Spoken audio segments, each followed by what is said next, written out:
Hello and welcome to Black Girls Build. Today we'll be building a kitchen island for under $300.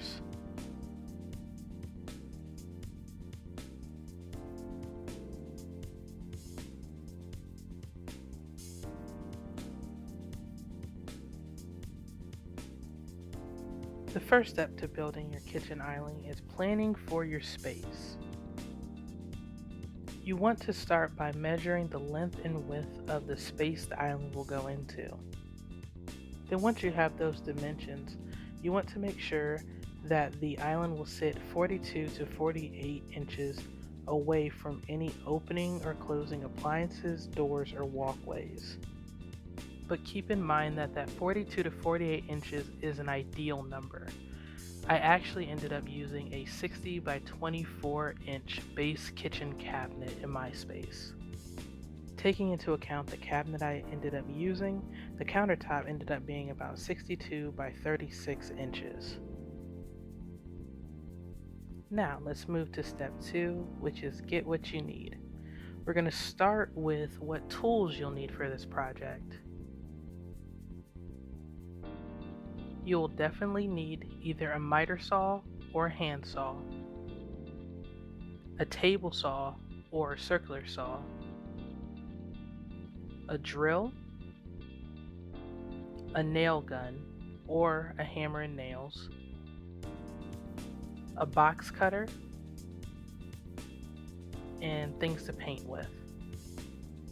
Now we'll move to what materials you'll need to complete this project. You'll need to start this project by getting a cabinet. I ended up getting a sink base cabinet that just worked well with my space, but you'll have to measure yours to see if it'll fit.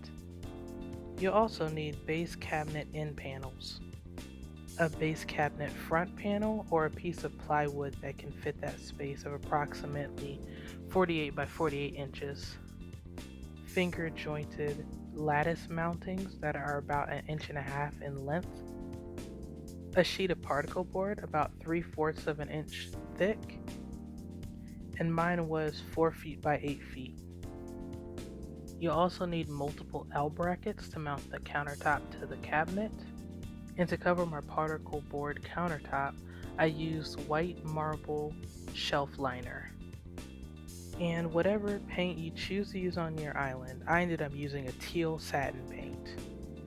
All of these items, how much they cost, and where I bought them are all listed at the end of this video.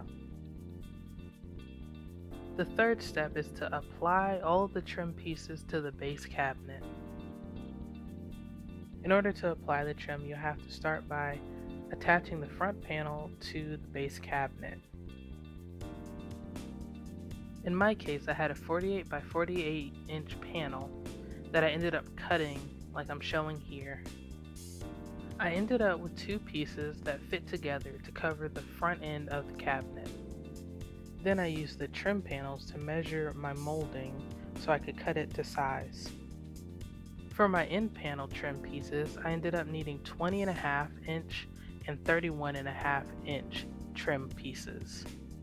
And for my front panel pieces, I ended up needing 34.5 and 60.5 inch pieces. And this is how I ended up attaching my trim pieces to my panels. Keep in mind that the front panel is attached the way it is to cover the seam from the 2 pieces that I had to cut earlier in the project. Now we can move to step 4, which is the countertop. This part of the project is totally up to you. You can use granite or you could use butcher block, but I ended up using particle board. I cut my particle board down to 62 by 36 inches. I decided to cover the particle board in the shelf liner because I'd seen that done all over YouTube and I thought I'd give it a try. Now for step 5, which is attaching the countertop to the cabinet. For my project, I had to cut my particle board in half to transport it, so I ended up using 6 attachment points. Depending on the size and shape of your countertop, you can use your own discretion on how many L brackets you want to use in your project. Alright, and now's the last step, which is painting. Depending on what paint you choose, you might want to prime your cabinets. I didn't for my project, but it's up to you. Another tip for painting your cabinets is to make sure you take the cabinet doors off so you can get a thorough paint job behind them. Alright, now let's take one more look at the finished product. And I was able to create this for a grand total of $290. And as promised, there's a list of all the tools that were used, as well as all the items that I bought, their prices, and what store I got them from at the end of this video. Thank you for watching. Don't forget to like, comment, and subscribe.